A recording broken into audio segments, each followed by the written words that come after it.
The United States Postal Service goal was to explain variable data printing. In the process, what developed was a more powerful marketing campaign than we had anticipated. In this study, we will detail the educational campaign created on how to use variable data printing by eavesdropping in a creative session of the entire team with commentary as the process unfolds. The concept of the campaign was called personalization. What it became was, how do you explain variable data print to a marketplace that really isn't using the technology? What questions do you ask, and what are you building? What are you going to show back to demonstrate the strength of this technology? We identified what our target was, and in this particular campaign our target was direct marketers. So we worked with our list brokers to go out and find what the best lists were for direct marketing. We had to bring the group together. We had to bring our creative group, the account group, and the back-end group that works with the technology together to discuss exactly what were the parameters, what could we do. Truly, they haven't done that in the past. Weekly conference calls and reports and calls back and forth and visiting facilities. Creatively, the atmosphere was just energized. They were having a lot of fun with this. What if you built a sandwich and you could have the sandwich any way you like? Mary doesn't like the same toppings I would like. Jim doesn't like. We all know it's a universal thing, but it was a really good analogy that of something everyone can touch, but everyone likes it their own way.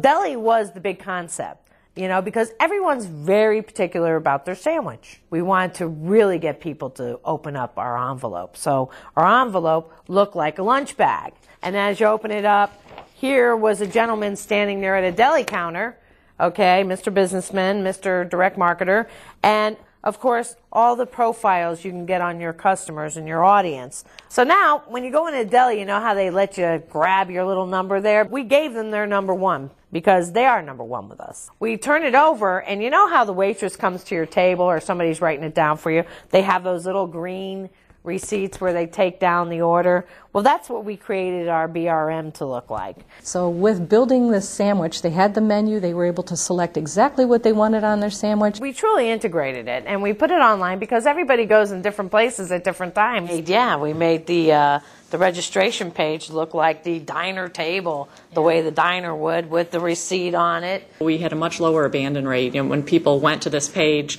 it was familiar to them. They knew what they were going to get. In magazines, we had a print ad running at the same time, and it looked, again, sort of like the direct mail piece. The other part was, of course, the fulfillment piece. How does it come back? So the great thing about it was they got this piece that looked like a menu, and the chalkboard was on the front of it. Again, we had the opportunity to use their name, so their name was at the top of the chalkboard. And you open it up, and there's your sandwich. Exactly the way you ordered it from on your receipt, what you sent to us. And we built it with the variable data printing. Each layer was a component to how you chose what you wanted on your sandwich, and everybody got it different. And we had to start developing our business rules. What if they have 40 characters in their last name? You know, the font's going to run off the page, and so we had to come up with 2 different fonts. You had to kind of take this box and look at every single scenario that could happen and write a business rule for it. If they didn't like cheese, so with the default, all right, they didn't like cheese, but in your metrics of the way the photo has to come out on the variable data print, this is the way your order came out. You didn't like cheese, so what we did was, because we saw that you liked lettuce, we gave you extra lettuce, or we gave you extra tomato. There were a few components that really kept on engaging the person because their name was showing up all over the place, which was really cool because it was showing how variable data printing can show copy as well as creative in many different ways on print. And of course we closed it that you ate it, okay? You got it, you ate it, and you know, hope you enjoyed it. Yeah. You don't have to overprint everything like the old days. Nope. Print just what you need. Just what you need. You focus your budget on the actual responses, on people who are going to make decisions rather than just spreading your money out and hoping you hit something. The only inventory item we had were the envelopes. That was it. And the DVD, that was it. We had no other inventory items. So we took the opportunity to send them a letter and say thank you, number one.